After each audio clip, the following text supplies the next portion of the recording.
Guys, আমার চ্যানেলে আপনাদের সবাইকে স্বাগত। তো তিতলি পিঙ্কি এই চ্যানেলটা আমি আর আমার মেয়ে মিলে চালাই। এটা আমার মেয়ে, আমরা দুজন মিলে এই চ্যানেলটা চালাই। তো আজকে কি করছি আপনারা সবাই দেখতে থাকুন। সেরকম কিছু পারি না, তাও চেষ্টা করি। তো বন্ধুরা, এখানে আমি মাছটাকে আগে ভেজে নিচ্ছি। আমি লাস্টে বলবো আমি কি কি রান্না করছি। কড়াইয়ের মধ্যে তেল দিয়ে দিয়েছি, ওইদিকে আলাদা কড়াইয়ে। আর শুকনো লঙ্কা দিয়ে দিলাম, কালো জিরে দিয়ে দিলাম। এখানে লাউয়ের খোসা আর আলু, এটাকে আমি ভাজা করে নেব।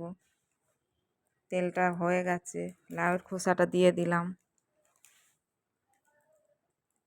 আলুটাও দিয়ে দিলাম, একটু লবণ দিয়ে দিলাম। এবার এটাকে একটু হলুদ দিয়ে নাড়াচাড়া করে নেব। এটাকে আমি ভাজা করতে দেব, ভাজা হতে থাকবে। অন্যদিকে আমি আবার দেখাবো।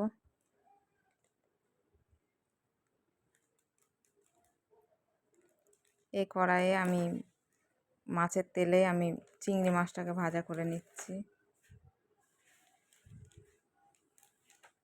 আগে মাছটা ভেজে নিয়েছিলাম, সেই তেলটা একটু ছিল, তার মধ্যেই তেল দিয়ে আমি আবার চিংড়ি মাছটাকে ভাজা করে নিলাম। চিংড়ি মাছটা ভাজা ভাজা হয়ে গেছে, আমি তুলে নিয়েছি। তার মধ্যে আমি আবার তেল দিয়ে দিলাম, বেগুনটাকে আমি ভাজা করে নিচ্ছি।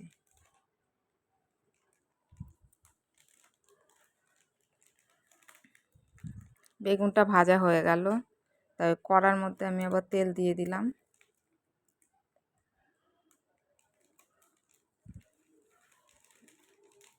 তেলটা হয়ে গেছে, শুকনো লঙ্কা কালো জিরে দিয়ে দিলাম তেলের মধ্যে। কড়াটা আমার একটু বেশি হয়ে গিয়েছিল, এর মধ্যে আমি সর্ষে বাটা দিয়ে দিয়েছি।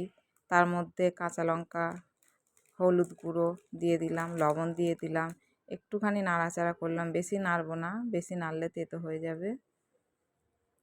ঝোলটা যেই ফুটে গেল, এর মধ্যে আমি বেগুনগুলো দিয়ে দিলাম। তারপরে যে মাছটা ভাজা ছিল, মাছটাকে দিয়ে দিলাম, মাছগুলোকে। এটা বেলে মাছ, তো এটা হতে থাকবে।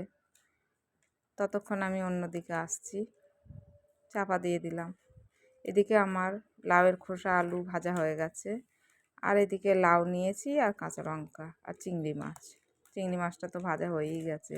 আর এদিকে মাছ বেগুন দিয়ে মাছের ঝালটা হয়ে গেছে। অন্যদিকে কড়াইয়ের মধ্যে আমি তেল দিয়ে দিলাম। তেলটা গরম হয়ে গেছে, শুকনো লঙ্কা দিয়ে দিলাম, কালো জিরে দিয়ে দিলাম। আজকে আমি সব তরকারিতেই কালো জিরে শুকনো লঙ্কা ফোড়ন দিয়েছি। এর মধ্যে আমি লাউটা দিয়ে নিলাম। লাউটাকে আমি বেশ ভালো করে ভাজা করে নেব,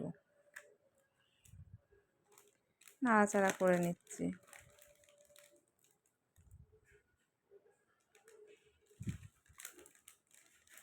লাউটা ভাজা হতে থাকবে। লাউটা ভাজা ভাজা হয়ে গেল, তার মধ্যে আমি একটু লবণ দিয়ে দিলাম। লবণ দেওয়ার পর একটু হলুদ দিলাম, আর সামান্য একটু লঙ্কার গুঁড়ো দেব।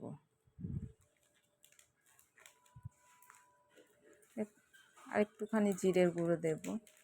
জিরেটাকে আমি একটু ভাজা করে, গোটা জিরে ভাজা করে পেস্ট করে নিয়েছিলাম, গুঁড়ো করে নিয়েছিলাম। এটাকে ভালো করে একটু কষিয়ে নেব। কষিয়ে নেওয়ার পরে একটু অল্প একটু জল দেব, বেশি দেব না। আর লাউ তো ভাজা হয়েই গেছে, জল দিয়ে দিলাম।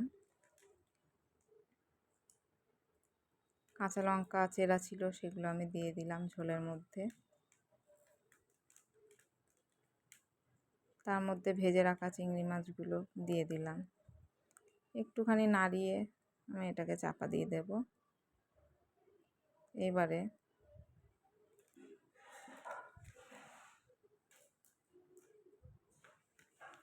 চাপা দিয়ে দিলাম।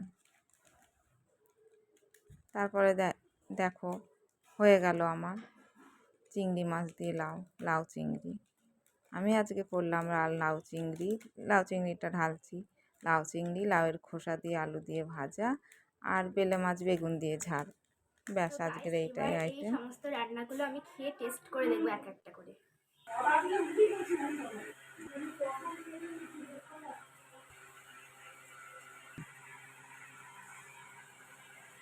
দেখো দুটো মাছ।